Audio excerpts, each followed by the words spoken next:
सूरज तुम्हारे भीतर उगना है, तभी होगी वास्तविक सुबह। बाहर के सूरज उगते हैं, डूबते हैं। भीतर का सूरज उगा तो फिर डूबता नहीं। जागो मन जागरण की बेला, और जागरण की बेला हमेशा है। ऐसा कोई क्षण नहीं जब तुम जाग ना सको, ऐसा कोई पल नहीं जब तुम पलक ना खोल सको। आंख बंद किए हो, यह तुम्हारा निर्णय। आंख खोलना चाहो तो इसी क्षण क्रांति घट सकती है। और समस्त सिद्धों ने, समस्त बुद्धों ने बार बार यही पुकारा है, बार बार यही कहा है कि चाहो तो अभी जाग जाओ। ये स्वप्न तुम्हारे निर्मित है, ये चिंताएं तुमने ही फैला रखी हैं, ये नरक तुमने ही बसा रखा है। तुम्हारे अतिरिक्त कोई और जिम्मेवार नहीं है। कोई दूसरा तुम्हें जगा भी ना सकेगा। कोई लाख उपाय करे, तुमने निर्णय किया हो न जागने का, तो सब उपाय व्यर्थ चले जाएंगे। जैसे कभी तुम आंख बंद किए बैठे हो, सूरज आ भी जाए, तुम्हारी आंख पर भी सूरज की किरणें बरसने लगे, तुम्हारी पलकों को पार करके भी किरणें तुम्हारी आंख तक पहुंचने लगे, धीमी धीमी रोशनी भी होने लगे, तो भी तुम आंख न खोलो तो सूरज क्या करेगा। ऐसे ही सद्गुरु आते हैं और जाते हैं। उनकी मौजूदगी में तुम्हारी बंद पलकों में से भी थोड़ी सी किरणें प्रवेश कर जाती, मगर तुम आंख खोलते नहीं। तुम उन थोड़ी सी किरणों के आसपास भी स्वप्नों के नए जाल गूंथ लेते हो, शब्दों सिद्धांतों के नए जाल गूंथ लेते हो। सिद्ध तुम्हें जगाने आते हैं, लेकिन तुम हिंदू हो जाते, मुसलमान हो जाते, ईसाई हो जाते, जैन हो जाते, बौद्ध हो जाते। जागते नहीं। तुम नींद में एक नई करवट ले लेते, तुम नींद में एक नया स्वप्न देखने लगते हो। इसलिए सदियों सदियों में जगाने वाले लोग रहे, मगर तुम हो कि सोए ही रहे। आगत उद्बोधन की बेला, जागो मन जागरण की बेला, जागो नव प्रमोद की बेला, जागो मन जागरण की बेला, जागो मन वसंत की बेला, जागो मन जागरण की बेला। वसंत आया हुआ है, द्वार पर दस्तक दे रहा है,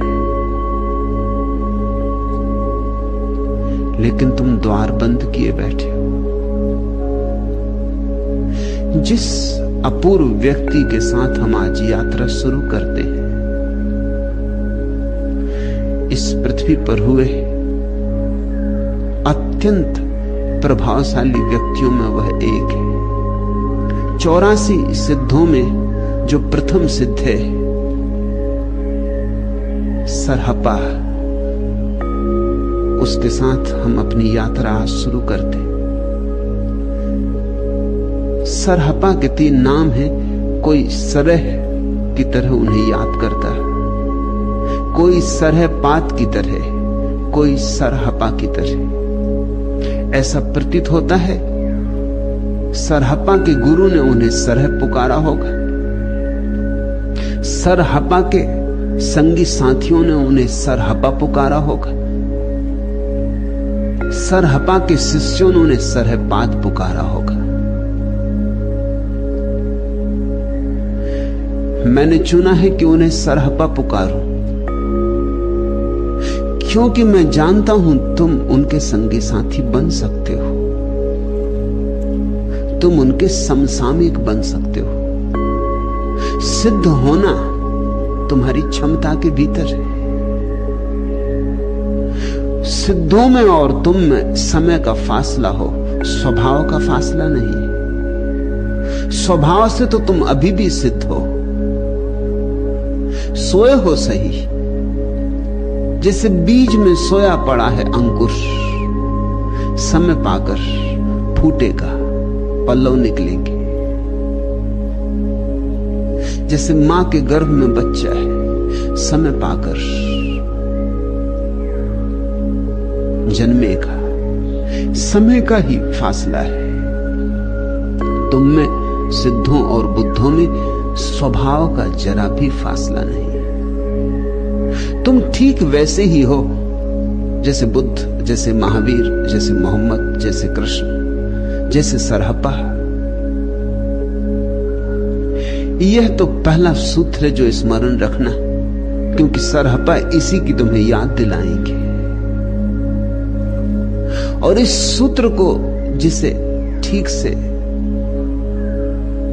प्रतीति हो जाए, इस सूत्र की अनुभूति हो जाए, इस सूत्र को जो हृदय में संभाल ले, उसका 90% काम पूरा हो गया। सिद्ध होना नहीं है, सिद्ध तुम हो ऐसा जानना है। सिर्फ जानना है, सिर्फ जागना है। वसंत आया ही हुआ है, द्वार पर दस्तकें दे रहा है। तुम पलक खोलो और सारा जगत अपरसीम सौंदर्य से भरा हुआ है। तुम पलक खोलो और उत्सव से तुम्हारा मिलन हो जाए। विषाद कटे, ये रात का अंधेरा कटे। ये रात का अंधेरा बस तुम्हारी बंद आंख के कारण है। सरहपा जन्म से ब्राह्मण थे, लेकिन जन्म से ही ब्राह्मण न रहे, अनुभव से भी ब्राह्मण हो गए। जन्म से तो बहुत लोग ब्राह्मण होते, मगर जन्म के ब्राह्मणत्व का कोई भी मूल्य नहीं, दो कौड़ी भी मूल्य नहीं। ठीक से समझो तो जन्म से सभी सूत्र होते हैं। जन्म से कोई ब्राह्मण कैसे होगा? नाम मात्र की बात है। ब्राह्मण तो अनुभव की बात है, बोध की बात है। ब्रह्म को जो जाने सो ब्राह्मण, ब्रह्म को जो पहचाने सो ब्राह्मण। तो जन्म से तो सभी सूत्र हैं। जो जाग जाए वही ब्राह्मण, जो सोया है वह शूद्र, ऐसी परिभाषा करना। जो जागा है वह ब्राह्मण। सरहपा जन्म से ब्राह्मण थे, लेकिन जन्म से ही ब्राह्मण न रहे, अनुभव से भी ब्राह्मण हो गए। बड़े पंडित थे और यह विरल घटना है कि पंडित और सिद्ध हो जाए। यह काम अति कठिन है। अज्ञानी सिद्ध हो जाए यह उतना कठिन नहीं, लेकिन पंडित सिद्ध हो जाए यह बहुत कठिन है।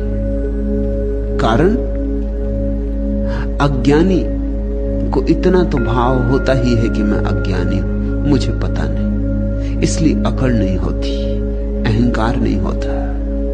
अज्ञान में एक निर्दोषता होती, छोटे बच्चे का अज्ञान, दूर जंगल में बसे आदिवासी का अज्ञान, उसमें तुम्हें एक निर्दोष भाव मिलेगा, दंभ न मिलेगा जानने का।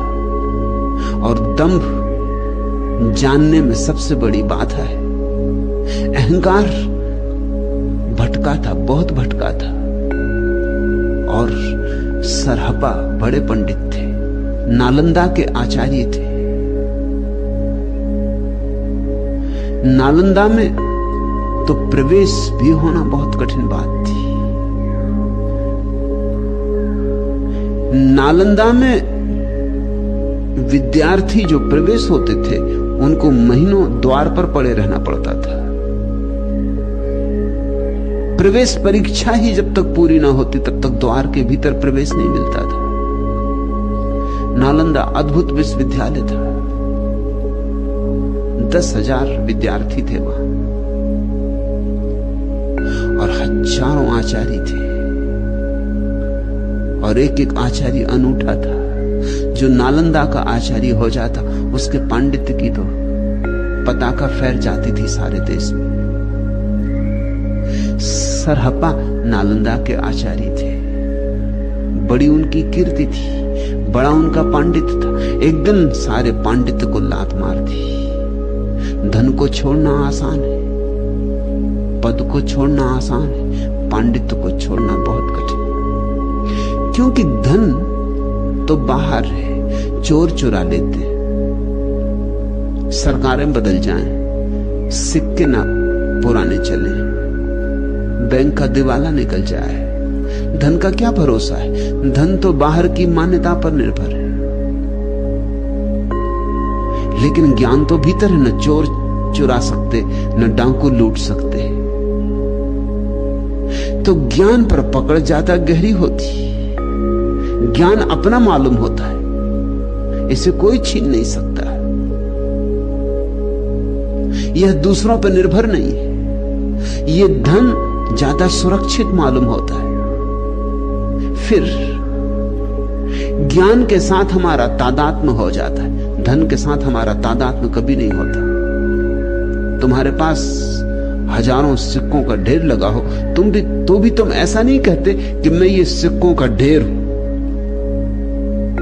तुम जानते हो ये सिक्के मेरे पास हैं, कल मेरे पास नहीं थे, कल हो सकता है मेरे पास फिर ना हो। तुम ज्यादा से ज्यादा सिक्कों की मालकियत कर सकते हो। वह मालकियत भी बड़ी संदिग्ध है, हजार हजार परिस्थितियों पर निर्भर है। लेकिन ज्ञान के साथ तादात्म्य हो जाता है, तुम जो जानते हो वही हो जाते हो। वेद को जानने वाला अनुभव करने लगता है कि जैसे मैं वेद हो गया। कुरान जिसे कंठस्थ है उसे अनुभव होने लगता है कि जैसे मैं कुरान हो गया। ज्ञान मन के इतने गहरे में है कि आत्मा उसके साथ अभिभूत हो जाती, इतना निकट है कि तादात्म्य हो जाता है। इसलिए दुनिया में लोग और सब आसानी से छोड़ देते हैं। मेरे एक परिचित सब छोड़ के जंगल चले गए। जंगल से मैं गुजरता था, किसी यात्रा पर था, तो मैंने जो मित्र मुझे अपनी गाड़ी से ले जा रहे थे उनसे कहा कि 5-7 मील का चक्कर होगा। लेकिन मेरे पुराने परिचित हैं, वो सब छोड़ छाड़ चुके हैं, धन पद प्रतिष्ठा, वो इस जंगल में हैं। उनसे मिलते चले। उन्हें मिलने में गया, उन्होंने सब छोड़ दिया था। लेकिन सब छोड़ के भी वे जैन थे, सो जैन ही थे। मैंने उनसे पूछा, तुम सब छोड़ आए, समाज छोड़ दिया, घर छोड़ दिया, पत्नी बच्चे छोड़ दिए, धन छोड़ दिया, लेकिन जिस समाज ने तुम्हें ये जैन होने की भ्रांति दी थी, उस समाज को तो छोड़ आए, मगर भ्रांति को तुम लिए बैठे हो। अभी भी तुम जैन हो।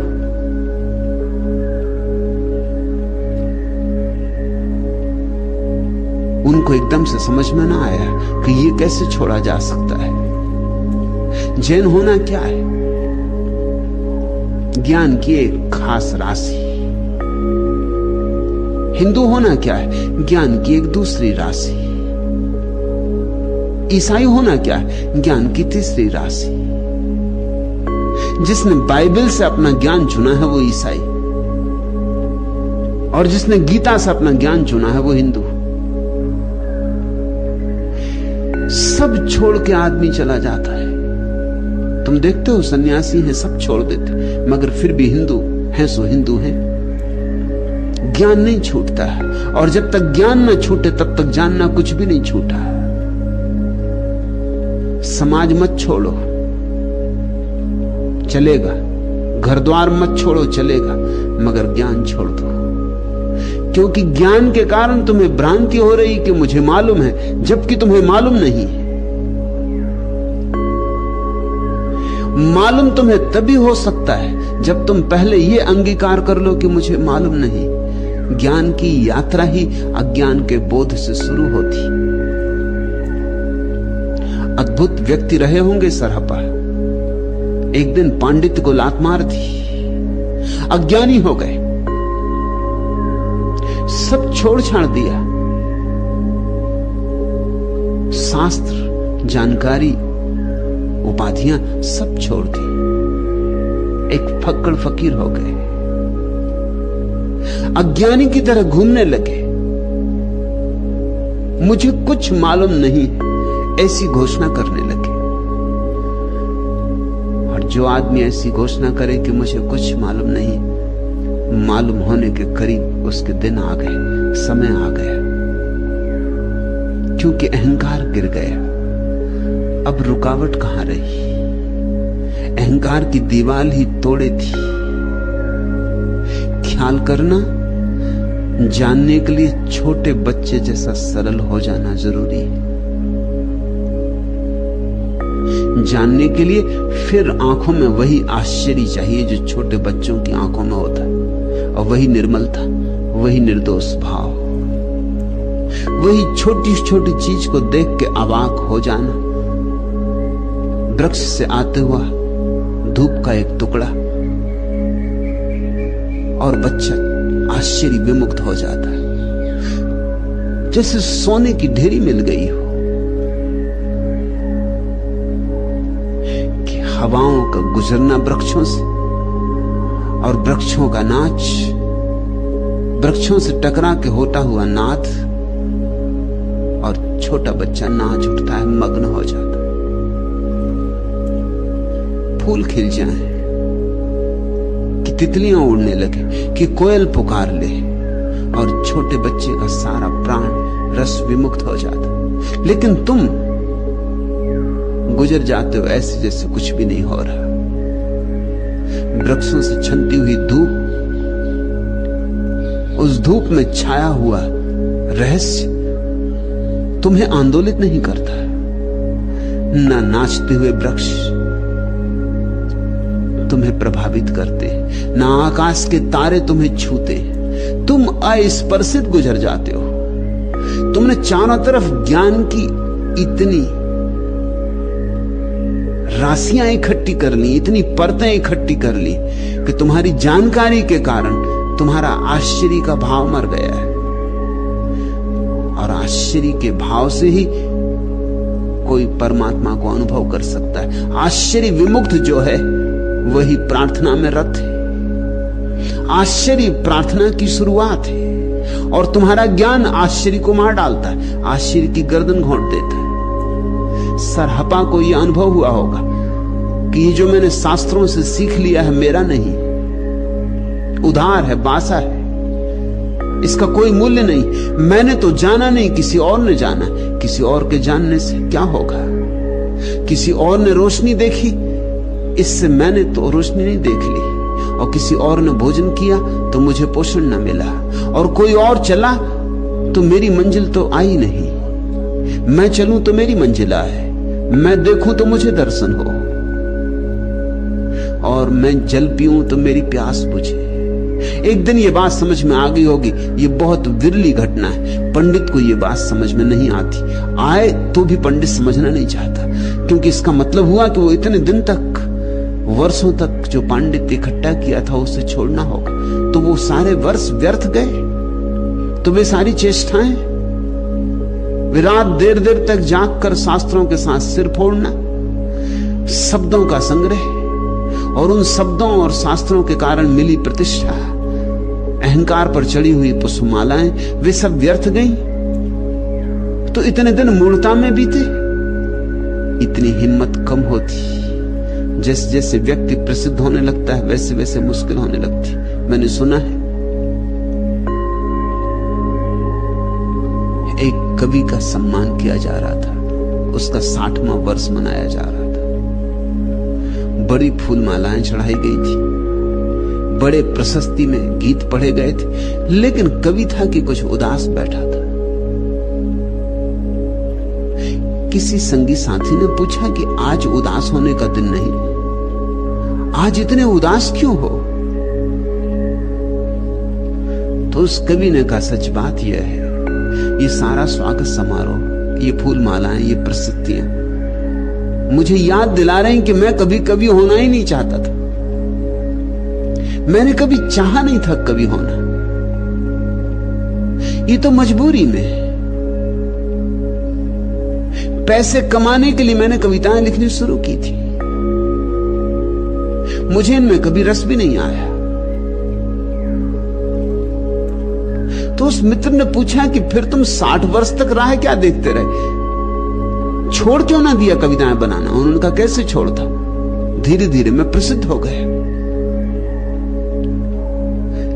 जब तक छोड़ने की नौबत आती, जब तक इतना पैसा मेरे पास हुआ कि मैं छोड़ सकता था, तब तक मैं प्रसिद्ध हो गया था। तब तक लोग मुझे महाकवि समझने लगे थे। फिर कैसे छोड़ता? जब तुम्हारे अहंकार की तृप्ति होने लगे तब छोड़ना बहुत मुश्किल हो जाता है, अति कठिन हो जाता है। फिर तुम्हारा मन भी ना लगता हो तो भी आदमी बोझ को ढो लेता है। थोड़े दिन की बात और है, मौत तो आती ही होगी। अब 60 वर्ष तो हो ही गए, और 10-5 वर्ष खींच लो। अब इतनी प्रसिद्धि मिल गई है, अब इस प्रसिद्धि को क्यों गंवाना? अक्सर ऐसा हो जाता है कि प्रसिद्धि के लिए लोग अपनी आत्माएं खो देते, अपने जीवन की सारी संभावनाएं खो देते। इसलिए मैं कहता हूं, पंडित को ज्ञान कठिन बात है। सरहपा बड़े हिम्मत के आदमी रहे होंगे, उनके शब्दों से भी मालूम पड़ता है कि बड़े जानदार व्यक्ति थे। सदियां बीत गई, लेकिन उनके शब्दों में ऐसी अंगार है अभी भी कि अभी भी तुम्हें तिल मिला देंगे।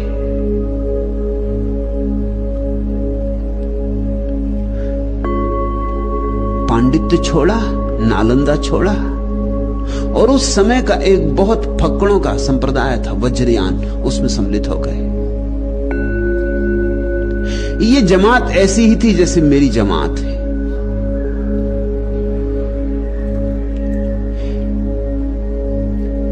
इसमें जिनको तुम समादृत कहो, प्रतिष्ठित कहो, ऐसे लोग सम्मिलित नहीं होते थे।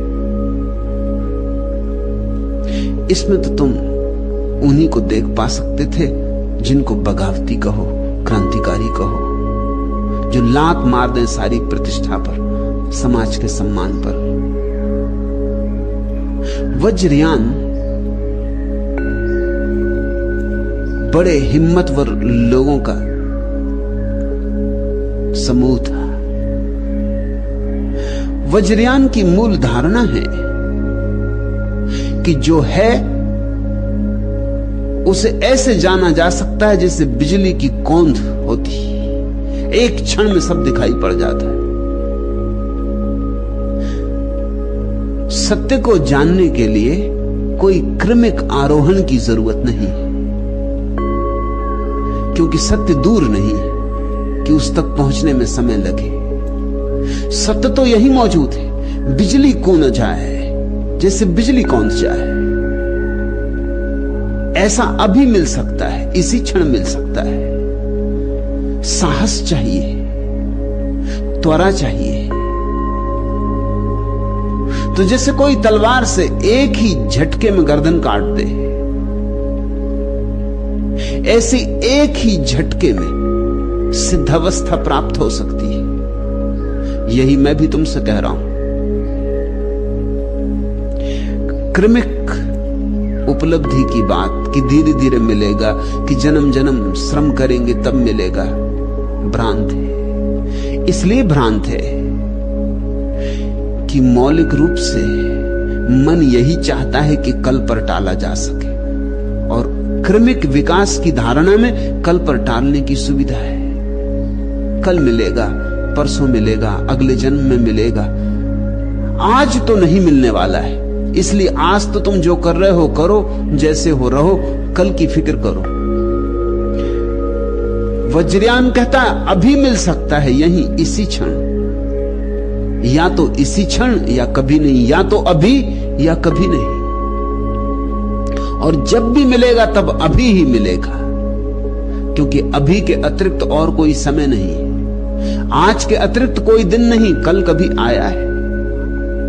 जिस कल पर तुम टाले चले जाते हो वह तुम्हारे टालने का उपाय है और कुछ भी नहीं। तुम्हारी बेईमानी का एक ढंग है समय। समय तुम्हारी ईजाद है, फूल अभी खिल रहे हैं, वृक्ष अभी बढ़ रहे हैं, पक्षी अभी गीत गा रहे हैं, सूरज अभी निकला है, और तुम कल खिलोगे और तुम कल गीत गाओगे, तुम कल उगोगे। कल कभी आता है? फूलों ने नहीं टाला कल पर, वृक्षों ने नहीं टाला कल पर, पक्षियों ने नहीं टाला कल पर, आदमी ने कल पे टाला है। सिवाय आदमी के और कोई भविष्य में नहीं जी रहा है। सिर्फ इसलिए आदमी भर परेशान है और कोई परेशान नहीं। वृक्ष अशांत नहीं। तुम वृक्षों को मनोवैज्ञानिकों के पास जाते नहीं देखते हो, और न पशु पक्षी अशांत है। तुमने कभी किसी पशु पक्षी के चेहरे पर तनाव की, बेचैनी की रेखाएं देखी?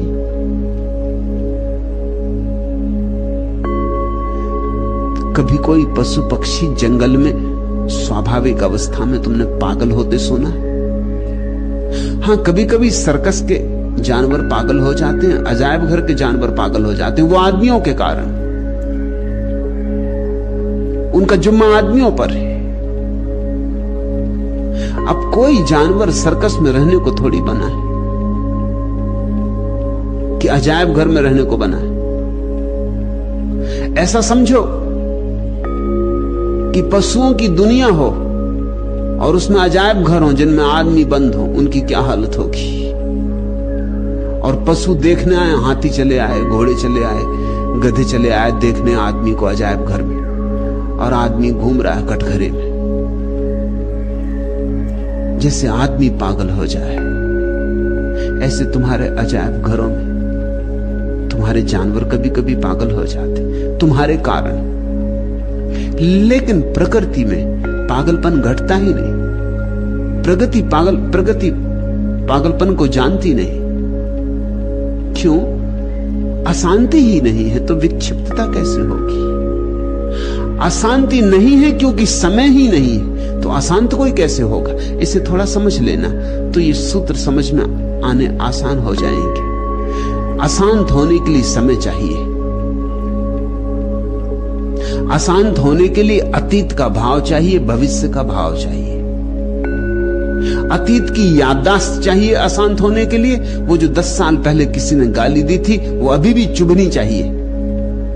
गाली भी गई, देने वाले भी गए, समय भी गया, मगर तुम भीतर चुभाए बैठे हो, तुम उसे पकड़े बैठे हो, तुम उसे ढो रहे हो।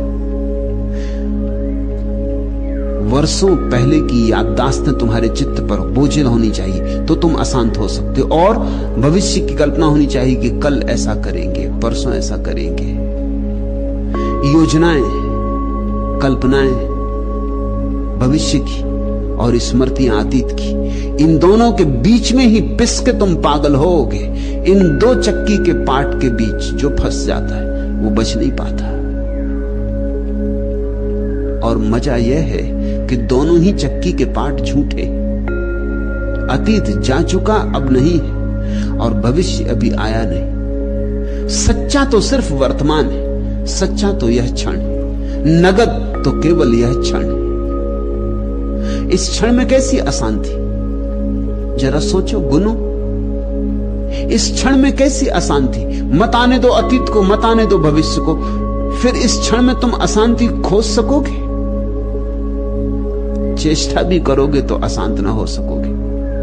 वर्तमान अशांति जानता ही नहीं। अब ये बड़ा मजा है कि आदमी भविष्य की कल्पना करके अशांति खड़ी करता है और फिर भविष्य में ही शांत होने की योजना भी बनाता है। उससे अशांति और कई गुनी हो जाती।